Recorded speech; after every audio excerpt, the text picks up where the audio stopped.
आज हम पढ़ेंगे एस्टिग्मेटिज्म के बारे में। ठीक है जी, एस्टिग्मेटिज्म जो है हमारे पास ये क्या है, ये हमारे पास डिफेक्ट है या डिसऑर्डर है किस चीज़ की, आइज़ की। ठीक है जी, हम यहाँ मेंशन कर लेते हैं कि ये हमारे पास क्या है, ये हमारे पास डिसऑर्डर है किस चीज़ की, आइज़ की। ठीक है जी, अब इसमें हमारे पास जो है ये इसको हम एज सच कोई डिसऑर्डर इसलिए नहीं कहते कि जो फ्रंट सरफेस होता है हमारे पास आई का, वो क्या होता है, वो इवनली जो है, जिसे हम कहते हैं कि ये हमारे पास इवनली स्फेरिकल होता है। ठीक है, ये जैसे हमारी मोस्टली आइज की जो शेप होती है फ्रंट से, वो बेसिकली कैसी होती है, वो हमारे पास इवनली स्फेरिकल होती है। ठीक है जी, हम यहाँ लिख लेते हैं दैट इज स्फेरिकल। ठीक है जी, मतलब क्या है कि जो जैसे कि हम पिछली वीडियोस पढ़ चुके हैं, सॉरी जैसे कि हम पिछली वीडियोस में भी डिस्कस कर चुके हैं आइज के डिसऑर्डर के बारे में, वहां पे हम मोस्टली क्या कहते थे कि या तो आई के बॉल, जो आई का जो बॉल है, ठीक है जी, उसमें कोई फर्क आ जाए, उसके शेप में कोई स्ट्रक्चर आ जाए, या इमेज जो है वो रेटिना पे ना बन सके। ठीक है जी, तो मुख्तलिफ किस्म की डिसऑर्डर्स हमने पढ़ी थी। इसमें जो फ्रंट से जो हमारे पास आईज जो हैं वो क्या होती हैं, वो बिल्कुल क्लियर नजर आती हैं, बिल्कुल सही नजर आती हैं। ठीक है जी, उसके शेप में कोई चेंज नहीं होता।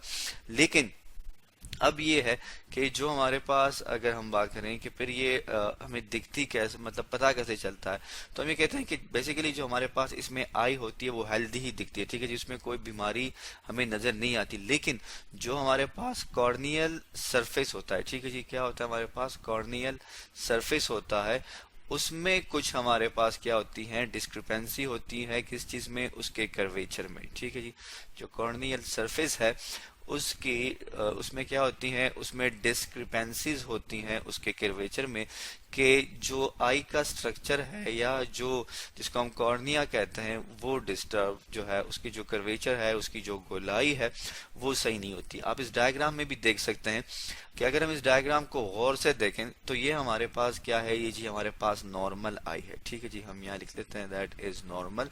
अगर आप देखें तो हमारे पास ये जो पोर्शन है, ठीक है जी, ये इसको हम कहते हैं कॉर्निया। तो ये अगर हम देखें तो ये बिल्कुल सर्कल जो है, एक प्रॉपर सर्कल ये ड्रॉ होता है। ठीक है, लेकिन अगर हम इसमें आ जाए, जो कि हमारे पास क्या है, जो कि हमारे पास आई है डिसऑर्डर की, जिसका नाम क्या है, जिसका नाम है एस्टिग्मेटिज्म। ठीक है जी, एस्टिग्मेटिज्म की अगर हम बात करें तो आप देख सकते हैं कि कॉर्निया जो है उसकी जो शेप है वो चेंज हो गई है। ठीक है जी, बिल्कुल सर्कुलर नहीं रही बल्कि एलोंगेटेड से हो गई है।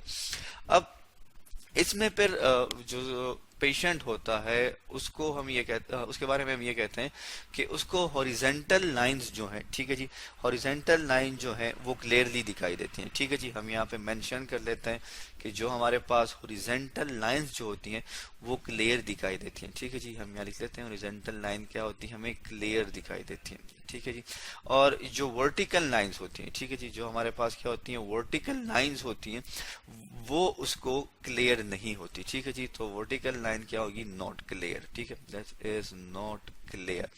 अब हॉरिजेंटल और वर्टिकल, लेट्स सपोज अगर हम यू लाइन ड्रॉ करें, ठीक है जी, ये हमारे पास एक लाइन है, ये हमारे पास क्या है, दैट इज वर्टिकल लाइन, और ये हमारे पास हॉरिजेंटल लाइन है। इसी तरह अगर हम इसको फर्दर मजीद एक जो है सॉर्ट ऑफ इसको ब्लॉक्स में डिवाइड कर दें यूं करके, तो ये जो है हमारे पास, ठीक है जी, that is known as a horizontal line, ये हमारे पास हॉरिजेंटल लाइन है।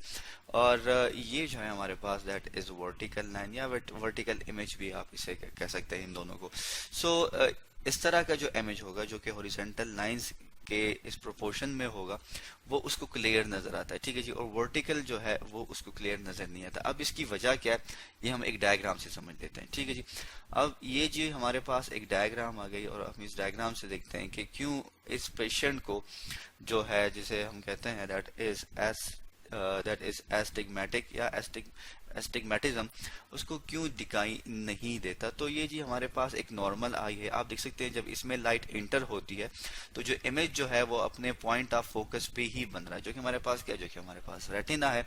लेकिन अगर हम एस्टिग्मेटिक आई की या एस्टिग्मेटिज्म की बात करें तो आप देख सकते हैं इस वाली डायग्राम में कि यहाँ से लाइट जो है वो इंटर हो रही है, और इंटर होने के बाद चूंकि हमारे पास जो कॉर्निया है वो उसका जो शेप है, उसका जो कर्वेचर है वो क्या है, वो जो क्या होता है, वो सही नहीं होता, मतलब क्या है, उसका शेप जो है वो प्रॉपर नहीं होता, तो उसकी वजह से लाइट जो है वो, जिसको सपोज यहाँ पे फोकस होना था, यहाँ के बजाय वो आके यहाँ पे फोकस हो रही है। तो इस वजह से हम ये कहते हैं कि जो वर्टिकल लाइंस जो होंगी वो उसको क्लियर नजर नहीं आएंगी। ठीक है जी, मतलब कि अगर इमेज जो है उसकी फॉर्मेशन यूं हो रही है तो वो उसको मतलब इस डायरेक्शन में है तो उसको क्लियरली नजर नहीं आते वो वर्टिकल, जबकि हॉरिजेंटली जो है मतलब इमेज का वो पोर्शन जो कि उसके यहाँ पे जो है वो हॉरिजेंटली बन रहा है वो उसको क्लियर नजर आएगा। तो आज हमने डिस्कस की आई की डिसऑर्डर जिसका नाम है एस्टिग्मेटिज्म।